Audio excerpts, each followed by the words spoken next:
ತಕ್ಷಣ ವಾಸಿ ಆಗೋದಾದ್ರೆ ಮಾಡ್ಬೋದಾಗಿತ್ತು. 2 ದಿನ ಮಾಡಿ ಕಳ್ಸಕ್ಕೆ ಆಗೋದಿಲ್ಲ, ಬೇರೆ ಆಸ್ಪತ್ರೆಗೆ ಕರ್ಕೊಂಡೋಗ್ರಿ.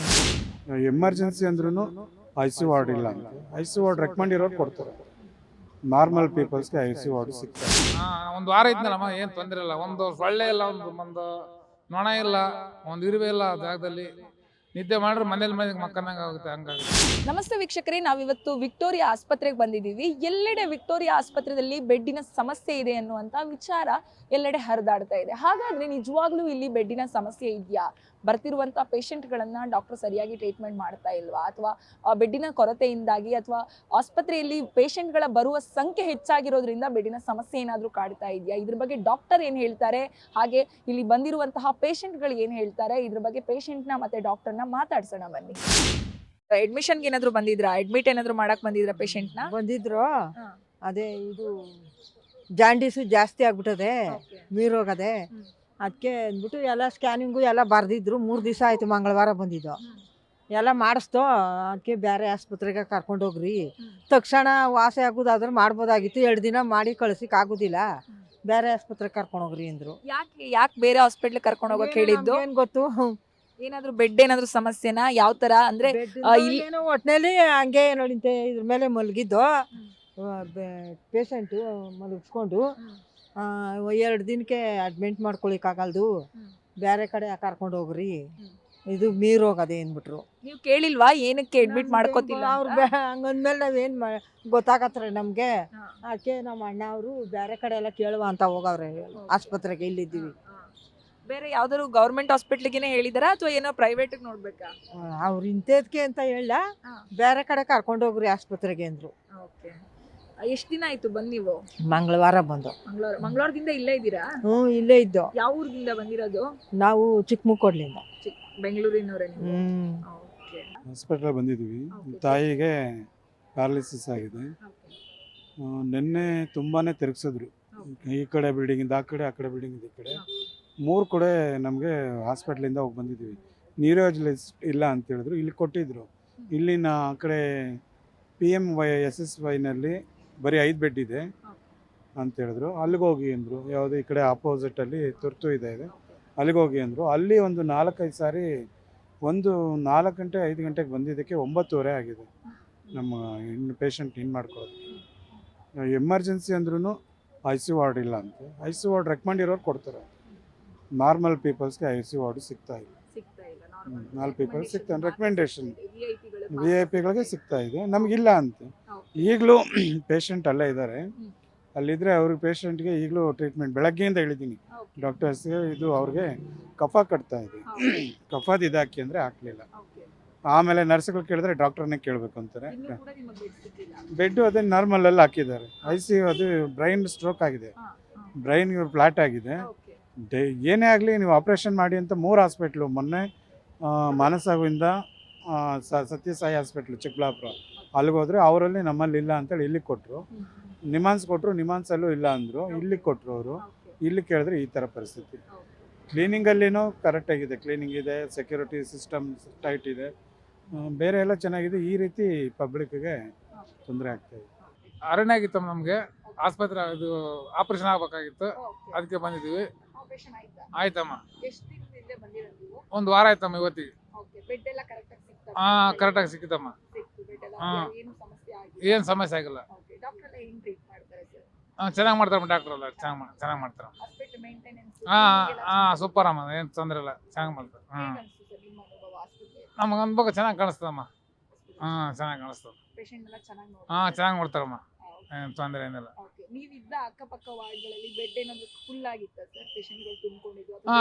ತುಂಬ್ಕೊಂಡಮ್ಮ.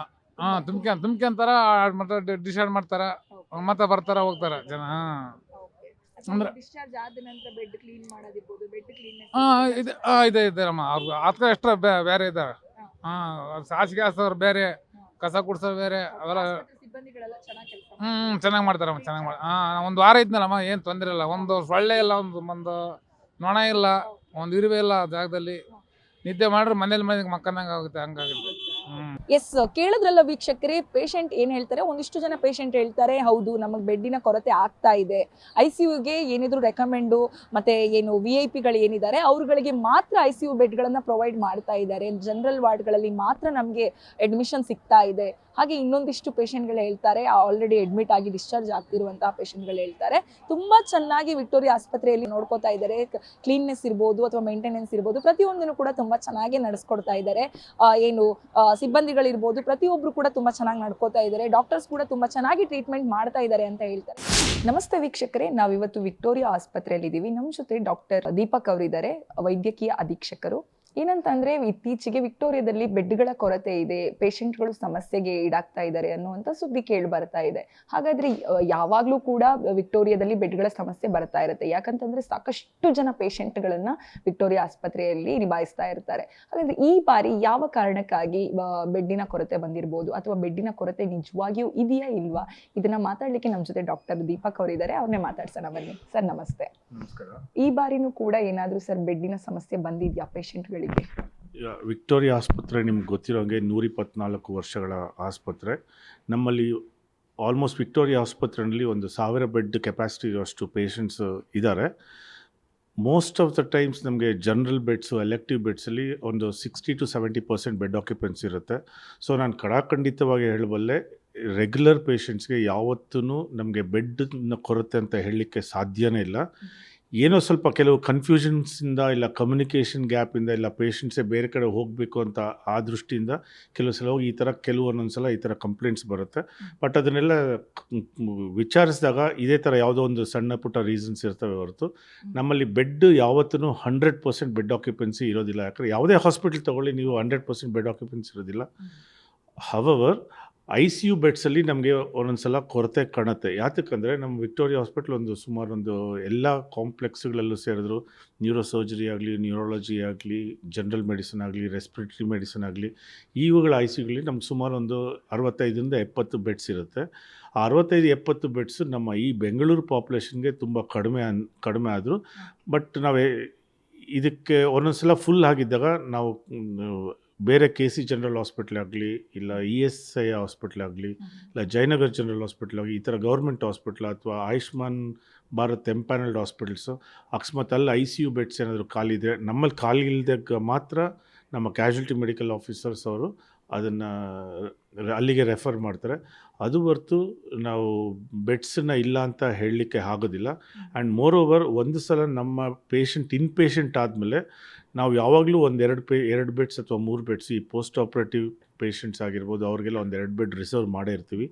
ಸೊ ಇನ್ಪೇಷಂಟ್ಸ್ಗೆ ನಾವು ICU ಬೆಡ್ಸ್ ಕೊರತೆ ಅಂತ ನಾವು ಹೇಳೋದಿಲ್ಲ. ಒಂದು 5-6 ಗಂಟೆ ಟೈಮಲ್ಲಿ ಸಿಗ್ಬೋದು, ಬಟ್ ಸಿಕ್ಕೋ ಮಿಡಲ್ ಟೈಮಲ್ಲೂ HDU ವಾರ್ಡ್ಸ್ ಅಂತ ಇದೆ, ಅಲ್ಲಿ ICUನಲ್ಲಿ ಏನೇನಿದೆಯೋ ಆಲ್ಮೋಸ್ಟ್ ಅದೆಲ್ಲ ಫೆಸಿಲಿಟಿಯಲ್ಲಿರುತ್ತೆ. ಅಲ್ಲಿ ಮೇಂಟೈನ್ ಮಾಡ್ಕೊಂಡು ಒಂದು 2-3 ಗಂಟೆಲಿ ಶಿಫ್ಟ್ ಮಾಡ್ತೀವಿ. ಕೆಲವು ಸಲ ಇಲ್ಲಿ ನಮ್ಮ ಆಸ್ಪತ್ರೆ ಪ್ರಾಬ್ಲಮ್ ಏನು ಅಂದರೆ, ಇದು ಬರೀ ಬೆಂಗಳೂರಿನವರೆಲ್ಲ ಹೊರ ರಾಜ್ಯಗಳಿಂದ ಬರೋರು ಇರ್ತಾರೆ. ಆಮೇಲೆ ನಮಗೆ ಮೇಯ್ನ್ ಲೋಡ್ ಏನಂದರೆ ನಿಮ್ಹಾನ್ಸ್ ಹಾಸ್ಪಿಟ್ಲಿಂದ ಬರ್ತಾರೆ. ನಿಮ್ಹಾನ್ಸಲ್ಲಿ ಅಲ್ಲೂ ತುಂಬ ಬ್ಯುಸಿಯಾದ ಯೂನಿಟ್ ಅದು. ಅಲ್ಲಿ ಸುಮಾರು 100-150 ಜನ ಬಂದರೆ ಅವ್ರನ್ನೂ ಅಕೊಮಡೇಟ್ ಮಾಡಲಿಕ್ಕಾಗೋದಿಲ್ಲ. ಸೊ ಅವರೆಲ್ಲರೂ ಜನರಲ್ಲಾಗಿ ICUಗೆ ಹೋಗಿ ಅಂತ ಎಲ್ಲರೂ ಇಲ್ಲಿಗೆ ಕಳಿಸ್ಬಿಡ್ತಾರೆ. ಆಗ ನಮಗೆ ತುಂಬ ಹೊರೆ ಬೀಳುತ್ತೆ. ಬಟ್ ಆದಷ್ಟು ನಾವು ಪೇಷಂಟ್ನ ಹಿತದೃಷ್ಟಿಯಿಂದ ನೋಡಿಕೊಂಡು ಎಷ್ಟು ಕಷ್ಟ ಆಗುತ್ತೋ ಅಷ್ಟು ನೋಡ್ಕೊಂಡು ನಮ್ಮ ಪರಿಮಿತಿಯಲ್ಲಿ ನಾವು ಕೆಲಸ ಮಾಡ್ತಿದ್ದೀವಿ. ಹಾಗಾದ್ರೆ ಸರ್, ಬೆಡ್ಡಿನ ವ್ಯವಸ್ಥೆ ಅಂದ್ರೆ ಇಲ್ಲಿ ಪೇಷಂಟ್ಗಳಿಗೆ ಇರ್ಬೋದು, ಜನರಲ್ ಬೆಡ್ಗಳಿರ್ಬೋದು ಅಥವಾ ಎಮರ್ಜೆನ್ಸಿ ICU ಇರ್ಬೋದು, ಎಷ್ಟು ಬೆಡ್ಗಳನ್ನ ಪ್ರೊವೈಡ್ ಮಾಡ್ತಿದ್ದೀರಾ? ಆಸ್ಪತ್ರೆ ಎಷ್ಟು ಬೆಡ್ಗಳನ್ನ ಪ್ರೊವೈಡ್ ಮಾಡ್ತಾ ಇದೆ ಪೇಷಂಟ್? ನಮ್ಮ ಆಸ್ಪತ್ರೆಯಲ್ಲಿ ಸುಮಾರು 1000 ಬೆಡ್ಗಳು ಜನರಲ್ ಕಂಡೀಷನ್ಸ್ ಅಥವಾ ಎಲೆಕ್ಟಿವ್ ಕಂಡೀಷನ್ಸ್ಗೆ ಇದೆ. ಒಂದು 200 ಬೆಡ್ಡು ನಮ್ಮ ಟ್ರಾಮಾ ಸೆಂಟ್ರಲ್ಲಿ ಎಮರ್ಜೆನ್ಸಿ ಪರ್ಪಸಸ್ಗೆ ಇರುತ್ತದು. ಅದಾಗೂ ಬಿಟ್ಟರೆ ನಮ್ಮ ನ್ಯೂರಾಲಜಿ PMSY ಸೂಪರ್ ಸ್ಪೆಷಾಲಿಟಿ ಬ್ಲಾಕಲ್ಲಿ ಅದು ಒಂದು 250 ಬೆಡ್ಡಿನ ಕೆಪಾಸಿಟಿ ಇರೋದು ವಾರ್ಡ್ ಫೆಸಿಲಿಟಿ ಇದೆ. ಸೊ ಇಷ್ಟಿರುವಾಗ ನಾನು ಅದೇ ಹೇಳ್ದಂಗೆ ಯಾವತ್ತೂ ಒಂದು 100% ಬೆಡ್ ಕೆಪಾಸಿಟಿ ಆಕ್ಯುಪೆನ್ಸಿ ಇರೋದಿಲ್ಲ. ಸೊ ಜನರಲ್ ಪೇಷಂಟ್ಸ್ಗೆ ಇಲ್ಲ ಸಾಮಾನ್ಯ ರೋಗಿಗಳಿಗೆ ನಾವು ಯಾವತ್ತೂ ಬೆಡ್ ಇಲ್ಲ ಅಂತ ನಾವು ಹೇಳೋದೇ ಇಲ್ಲ. ಆ್ಯಂಡ್ ಈ ಥರ ರಿಜೆಕ್ಟ್ ಮಾಡಬಾರ್ದು ಅಂತ ನಾವು ಹಲವಾರು ಬಾರಿ ನೋಟಿಸುಗಳು ಕೊಟ್ಟಿರ್ತೀವಿ, ಹಲವಾರು ಬಾರಿ ನಾವು ಸರ್ಕ್ಯುಲರ್ಸು ಹಾಕಿರ್ತೀವಿ. ಇದು it's A general standing rule of our hospital. ಇನ್ನು ಆಸ್ಪತ್ರೆಗಳಿಗೆ ಅಂದ್ರೆ ಈಗ ಸರ್ಕಾರಿ ಆಸ್ಪತ್ರೆಗಳಿಗೆ ಹೆಚ್ಚಾಗಿ ಬರೋದು ಅಥವಾ ವಿಕ್ಟೋರಿಯಾ ಆಸ್ಪತ್ರೆಗೆ ತಗೊಂಡ್ರೆ ಹೆಚ್ಚು ಕೆಳವರ್ಗದ ಜನರು ಅಥವಾ ಮಧ್ಯಮ ವರ್ಗದ ಜನರು ಬರ್ತಾರೆ. ಅಂತ ಸಮಯದಲ್ಲಿ ತುಂಬಾ ಎಮರ್ಜೆನ್ಸಿ ಕೇಸ್ಗಳಿರುತ್ತೆ, ಇಲ್ಲಿನ ಬೆಡ್ ಪ್ರೊವೈಡ್ ಸಮಸ್ಯೆ ಇರುತ್ತೆ. ಅಂತ ಸಮಯದಲ್ಲಿ ಯಾವ ರೀತಿಯಾಗಿ ನಿಭಾಯಿಸ್ತೀರಾ ಸರ್? ನಾನು ಈಗಾಗಲೇ ಹೇಳ್ದಂಗೆ ICU ಬೆಡ್ಸ್ಗೆ ಬಿಟ್ಟು ಇನ್ಯಾವುದೇ ಎಮರ್ಜೆನ್ಸಿ ಕೇಸ್ಗೂ ನಾವು ಯಾವತ್ತೂ ಬೇರೆ ಹಾಸ್ಪಿಟಲ್ಗೆ ಕಳಿಸೋದಿಲ್ಲ. ಯಾಕಂದರೆ this is the tertiary referral centre. ಇದು ಬಿಟ್ಟರೆ ಇಂದು ನೆಕ್ಸ್ಟ್ ಲೆವೆಲ್ ಹಾಸ್ಪಿಟಲ್ ನಮ್ಮ ಕರ್ನಾಟಕದಲ್ಲಿಲ್ಲ. ಸೊ ಆಮೇಲೆ ಬೆಂಗಳೂರಿನಲ್ಲೂ ಇಲ್ಲ. ಆಮೇಲೆ ಯಾವುದೇ ಹಾಸ್ಪಿಟ್ಲ್ ಅವರು ರೆಫರ್ ಮಾಡಿದ್ಮೇಲೆ ನಾವು ನೆಕ್ಸ್ಟ್ ರೆಫರ್ ಮಾಡಲಿಕ್ಕೆ ರೂಲ್ಸೇ ಇಲ್ಲ. ಸೊ ಯಾವುದೇ ಎಮರ್ಜೆನ್ಸಿ ಬಂದರೂ ನಾವು ಅಡ್ಜಸ್ಟ್ ಮಾಡಿಕೊಂಡು ತೊಗೊಳ್ತೀವಿ. ಪ್ರೊವೈಡೆಡ್ ICU ಬೆಡ್ಸ್ ವೆಂಟಿಲೇಟರ್ಸ್ ಇಲ್ಲ ಅಂದರೆ ಮಾತ್ರ ಆವಾಗ ನಾನು ಮೊದಲೇ ಹೇಳ್ದಂಗೆ ಆ ಥರ ರೆಫರ್ ಮಾಡ್ತೀವಿ. ಬಟ್ ಇದು ಕೆಲವು ಸಲ ಕಷ್ಟ ಆಗುತ್ತೆ, ಬಟ್ ಏನು ಮಾಡಲಿಕ್ಕಾಗಲ್ಲ. ಇನ್ನು ಈ ಸಲ ಚಳಿ ಜಾಸ್ತಿ ಇದೆ ಸರ್. ಹೇಗೆ ಅಂತಂದ್ರೆ ನವೆಂಬರ್ ಫಸ್ಟ್ ವೀಕಲ್ಲೇ ಚಳಿ ಸ್ಟಾರ್ಟ್ ಆಗಿದೆ, ಮತ್ತೆ ಜನರ ಆರೋಗ್ಯ ಸಮಸ್ಯೆಗಳು ಹೆಚ್ಚಾಗ್ತಾ ಇದೆ. ಆ ಕಾರಣದಿಂದ ಏನಾದರೂ ಪೇಷಂಟ್ಗಳು ಜಾಸ್ತಿ ಬರ್ತಾ ಇದ್ದಾರೆ ಆಸ್ಪತ್ರೆ ಕಡೆ, ಈ ಕಾರಣದಿಂದ ಏನಾದರೂ ಡಾಕ್ಟರ್ಗೆ ಪೇಷಂಟ್ಗಳನ್ನ ಹ್ಯಾಂಡಲ್ ಮಾಡಕ್ ಕಷ್ಟ ಆಗ್ತಿದೆಯಾ? ಯಾವ ರೀತಿ ಆಗ್ತಿದೆ ಸರ್? ಯಾವುದೇ ಸೀಸನ್ ಸ್ವಲ್ಪ ಚೇಂಜ್ ಆಗಿದ್ದು ವೀನಿಂಗ್ ಪೀರಿಯಡಲ್ಲಿ ಸ್ವಲ್ಪ ಪೇಷಂಟ್ ಇನ್ಫ್ಲೋ ಜಾಸ್ತಿ ಆಗಿರುತ್ತೆ. ಈಗ ರೈನಿ ಸೀಸನಿಂದ ಸಮ್ಮರ್ ಆಗ್ಬೋದು, ಸಮ್ಮರಿಂದ ವಿಂಟರ್ ಆಗ್ಬೋದು, ಅದಾಗ ಆಗುತ್ತೆ. ಬಟ್ ಅದಾದರೂ ನಮ್ಮ ಈಗ ಆಲ್ಮೋಸ್ಟ್ ಒಂದು 5,000 ಜನ ಬರೋದು, ಒಂದು 10% 15% ರೈಸ್ ಆಗ್ಬೋದು. ಬಟ್ ನಮ್ಮಲ್ಲಿ ಸಾಕಷ್ಟು ಸ್ಟಾಫ್ಸ್ ಇದ್ದಾರೆ, ಆಮೇಲೆ PG ಪೋಸ್ಟ್ ಗ್ರ್ಯಾಜುಯೇಟ್ಸ್ ಇದ್ದಾರೆ, ಸೀನಿಯರ್ ಫೆಲೋಸ್, ಸೀನಿಯರ್ ರೆಸಿಡೆಂಟ್ಸ್ ಇದ್ದಾರೆ, ಫೆಲೋಸ್ ಇದ್ದಾರೆ. ನಮ್ಮ ಡಾಕ್ಟರ್ ವೈದ್ಯರ ದೃಷ್ಟಿಯಿಂದ ನಮ್ಗೆ ಯಾವತ್ತೂ ಇದು ಕಡಿಮೆ ಅನಿಸೋದೇ ಇಲ್ಲ. And 10% 20% extra load is not a load for Victoria hospital for such a big hospital. ಹೌದು. ಸುಮಾರು ಸರಿ ಹೊರ ರೋಗಿಗಳನ್ನ ನೋಡ್ಕೊಳ್ಳಿಕ್ಕಿರ್ಬೋದು ಅಥವಾ ಎಮರ್ಜೆನ್ಸಿ ಸಿಚುವೇಶನ್ ಅಲ್ಲಿ ಇರ್ಬೋದು, ಎಷ್ಟು ಡಾಕ್ಟರ್ಗಳ ವಿಕ್ಟೋರಿಯಾ ಆಸ್ಪತ್ರೆಯಲ್ಲಿ ಕೆಲಸ ಮಾಡ್ತಾ ಇದ್ದಾರೆ? ಎಷ್ಟು ಜನ ಪೇಷಂಟ್ಗಳನ್ನ ನೋಡ್ಕೊಳ್ಳಿಕ್ಕಿದ್ದಾರೆ? ಎಷ್ಟು ಜನ ಅಂತ ಈಗಾಗಲೇ ನನಗೆ ಸಡನ್ನಾಗಿ ಸಿಗೋದಿಲ್ಲ. ಯಾಕಂದರೆ ಸುಮಾರು 22 ಡಿಪಾರ್ಟ್ಮೆಂಟ್ಸ್ ಇದೆ. ಆಮೇಲೆ ಅದರಲ್ಲಿ ಪ್ರತಿ ಡಿಪಾರ್ಟ್ಮೆಂಟ್ಲು ಒಂದು 30 ಜನ PGs ಇರ್ತಾರೆ. ಸೊ ಅದು ಸಿಗೋದಿಲ್ಲ. ಬಟ್ ಪ್ರತಿದಿನದ ಎಮರ್ಜೆನ್ಸಿ ಸೇವೆಗೆ ಎಷ್ಟು ಜನ ಡಾಕ್ಟರ್ಸ್ ಬೇಕೋ ಅದಕ್ಕಿಂತಲೂ ಜಾಸ್ತಿನೇ ನಮ್ಮಲ್ಲಿ ಇದೆ. ಸೊ ಯಾವತ್ತೂ ನಮ್ಮ ವೈದ್ಯರ ಸಮಸ್ಯೆ ಅಂತ ಯಾವತ್ತೂ ಸೃಷ್ಟಿ ಆಗೋದಿಲ್ಲ. ಪ್ರತಿಯೊಂದು ಯೂನಿಟ್ನಲ್ಲೂ professor, assistant professor, fellows, interns, post graduates ಇದ್ದೇ ಇರ್ತಾರೆ. ಸೊ ವೈದ್ಯಕೀಯ ಚಿಕಿತ್ಸೆ ಕೊಡೋದಕ್ಕೆ ವೈದ್ಯರು ಕಡಿಮೆ ಅಂತ ನಾವು ವಿಕ್ಟೋರಿಯಾ ಹಾಸ್ಪಿಟಲ್ ನಾವು ಹೇಳೋದಿಲ್ಲ. ಇನ್ನು ಏನು ಅಡ್ಮಿಷನ್ ಪೇಷಂಟ್ಗಳ ಜೊತೆಗೆ ಯಾರು ಬರ್ತಾರಲ್ಲ ಸಹಾಯಕರು, ಅವ್ರಿಗೆ ಒಳಗಡೆ ಇರ್ಲಿಕ್ಕೆ ಏನಾದರೂ ವ್ಯವಸ್ಥೆ ಇದೆಯಾ? ಅಥವಾ ಸರ್ ಅವರು ಆಸ್ಪತ್ರೆ ಹೊರಗಡೆ ಇರಬೇಕಾದ ಪರಿಸ್ಥಿತಿ ಅಥವಾ ರಾತ್ರಿ ಹೊತ್ತು ಉಳ್ಕೋಬೇಕಾದಂಥ ಸಂಭವ ಬಂದಾಗ ಅವರಿಗೆ ಏನಾದರೂ ವ್ಯವಸ್ಥೆ ಒಳಗಡೆ ಇದೆಯಾ ಅಥವಾ ಹೊರಗಡೆನೇ ಇರಬೇಕಾದ ಏನಾದರೂ ಪರಿಸ್ಥಿತಿನ ಸರ್? ನಮ್ಮ ಆಸ್ಪತ್ರೆಗೆ ಬರೋ ಜನರಲ್ ವಾರ್ಡ್ ಪೇಷಂಟ್ಗಾಗಲಿ ಯಾರಿಗಾರಾಗಲಿ ಒಬ್ಬ ಪೇಷಂಟ್ಗೆ ಒಬ್ಬರನ್ನ ಬಿಟ್ಟಿರ್ತೀವಿ ಒಳಗಡೆ. ಅವ್ರಿಗೆ ಅಲ್ಲಿ ಪೇಷಂಟ್ ಜೊತೆನೇ ಇರೋದಕ್ಕೆ ವ್ಯವಸ್ಥೆ ಇದೆ. ಇನ್ನೂ ಕೆಲವು ಜಾಸ್ತಿ ಜನ ಬಂದಾಗ ವಿಶ್ರಾಂತಿ ಧಾಮ ಅಂತ ನಮ್ಮ ಹಾಸ್ಪಿಟಲ್ ಕ್ಯಾಂಪಸ್ಸಲ್ಲಿದೆ. ಅದು ತುಂಬ ಕಡಿಮೆ ಖರ್ಚಿನಲ್ಲಿ ಒಂದು 10 ರೂಪಾಯಿ 15 ರೂಪಾಯಿ ಪರ್ ಡೇ ಆ ಥರ ಮಾಡಿಕೊಂಡು ಅಲ್ಲಿ ಚೆನ್ನಾಗಿ ವ್ಯವಸ್ಥೆ ಇದೆ. ಅದು ನಮ್ಮ ಹಾಸ್ಪಿಟ್ಲಿಗೆ ಬರೋ ಜನರ ಸಂಖ್ಯೆ ಜಾಸ್ತಿ ಇರೋವಾಗ ಕೆಲವು ಸಲ ಎಲ್ಲರಿಗೂ ನಾವು ಅಕಾಮಿಡೇಟ್ ಮಾಡೋಕ್ಕೆ ಆಗದೇ ಇರ್ಬೋದು. ಸೊ ಇದು ಸ್ವಲ್ಪ ಪ್ರಮಾಣ ಇರುತ್ತದು. Thank you sir, thank you. Yes sir, ಕೇಳಿದ್ರಲ್ಲ ವೀಕ್ಷಕರೇ, ವಿಕ್ಟೋರಿಯಾ ಆಸ್ಪತ್ರೆಯಲ್ಲಿ ಏನು ಹಾಸಿಗೆ ಸಮಸ್ಯೆ ಇದೆ ಅಥವಾ ಬೆಡ್ ಸಮಸ್ಯೆ ಇದೆ, ವಾರ್ಡ್ ಸಮಸ್ಯೆ ಇದೆ ಅಥವಾ ಡಾಕ್ಟರ್ ಸರಿಯಾಗಿ ನೋಡ್ತಾ ಇಲ್ಲ ಅನ್ನೋ ಸಮಸ್ಯೆಗೆ ಏನು ಅದಕ್ಕೆ ಕಾರಣ ಏನಿರ್ಬೋದು ಅನ್ನೋದನ್ನ ಡಾಕ್ಟರ್ ದೀಪಕ್ ಅವರು ಕ್ಲಿಯರ್ ಆಗಿ ಹೇಳಿದ್ದಾರೆ. ಅಂತಂದ್ರೆ ಏನು ಪೇಷಂಟ್ಗಳು ಹೆಚ್ಚಾಗಿ ಬರ್ತಾ ಇದ್ದಾರೆ, ಆಸ್ಪತ್ರೆ ತುಂಬಾ ದೊಡ್ಡದಾಗಿದೆ, ಹಾಗಾಗಿ ಬೆಂಗಳೂರಿನ ಜೊತೆಗೆ ನಾರ್ತ್ ಈಸ್ಟ್ ಇರ್ಬೋದು ಪ್ರತಿಯೊಬ್ಬರು ಕೂಡ ಇಲ್ಲಿಗೆ ಬರ್ತಾ ಇರೋ ಕಾರಣದಿಂದ ಪೇಷಂಟ್ಗಳನ್ನ ಹ್ಯಾಂಡಲ್ ಮಾಡೋದು 1-2 ಗಂಟೆಗಳು ಏನು ಕಾಲ ಲೇಟ್ ಆಗ್ಬೋದು ಹೊರತು ಯಾವುದೇ ರೀತಿಯಾದ ಸಮಸ್ಯೆ ಇಲ್ಲ. ಆಲ್ಮೋಸ್ಟ್ ಎಲ್ಲ ಪೇಷಂಟ್ಗಳನ್ನ ಮತ್ತೆ ಎಮರ್ಜೆನ್ಸಿ ಸಿಚುವೇಶನ್ಗಳಲ್ಲಿ ಪ್ರತಿಯೊಬ್ಬರಿಗೂ ಕೂಡ ಹಾಸಿಗೆಯನ್ನು ಪ್ರೊವೈಡ್ ಮಾಡುವಂತ ಕೆಲಸ ಕೂಡ ಆಸ್ಪತ್ರೆ ಮಾಡ್ತಾ ಇದೆ. ಹಾಗಾಗಿ ಇಲ್ಲಿ ಯಾವುದೇ ರೀತಿಯಾದಂತಹ ಸಮಸ್ಯೆ ಇಲ್ಲ ಅಂತ ಡಾಕ್ಟರ್ ದೀಪಕ್ ಅವರು ಕ್ಲಿಯರ್ ಮಾಡಿದ್ದಾರೆ. ಇದಾಗಿತ್ತು ಈ ಹೊತ್ತಿನ ವಿಶೇಷ ಸುದ್ದಿ. ಇನ್ನಷ್ಟು ಸುದ್ದಿಗಾಗಿ ನೋಡ್ತಾ ಇರಿ ಗ್ಯಾರಂಟಿ ನ್ಯೂಸ್. ಕ್ಯಾಮ್ರಾಮನ್ ಪವನ್ ಜೊತೆ ಶಮ್ಮಿ ಶೆಟ್ಟಿ. ಗ್ಯಾರಂಟಿ ನ್ಯೂಸ್, ಸುದ್ದಿ ಖಚಿತ, ನ್ಯಾಯ ನಿಶ್ಚಿತ.